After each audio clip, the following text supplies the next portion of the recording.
കൊല്ലാൻ വിട്ടുകൊടുക്കരുത്, കാർത്തികേയന്റെ ജീവൻ രക്ഷിക്കണം. തിരുവിതാംകൂർ ദേവസ്വം ബോർഡിന് കീഴിലുള്ള ഉള്ളൂർ സുബ്രഹ്മണ്യ സ്വാമി ക്ഷേത്രത്തിലെ കൊമ്പൻ കാർത്തികേയന്റെ അവസ്ഥ അതീവ ഗുരുതരം.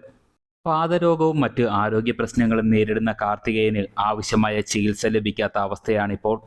ആനയെ പരിപാലിക്കാൻ പാപ്പാൻ പോലും നിലവിലില്ല. മുൻ പാപ്പാനെ ചില കപട ആനപ്രേമികൾ വ്യക്തിവൈരാഗ്യം തീർക്കാൻ നൽകിയ പരാതിയിന്മേൽ ദേവസ്വം ബോർഡ് ആനയുടെ ചുമതലയിൽ നിന്നും മാറ്റിയിരുന്നു. ഇപ്പോൾ പരിപാലിക്കാൻ ആളില്ലാതെ ആവശ്യത്തിന് ഭക്ഷണവും വെള്ളവും ലഭിക്കാത്ത അവസ്ഥയിലാണ് കാർത്തികേയൻ.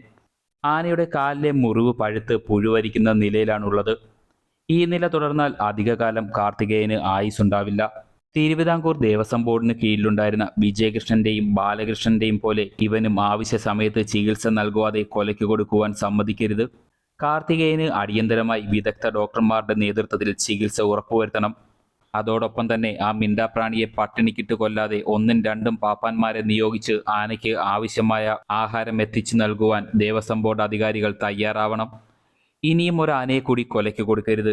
ദയവായി രക്ഷിക്കൂ.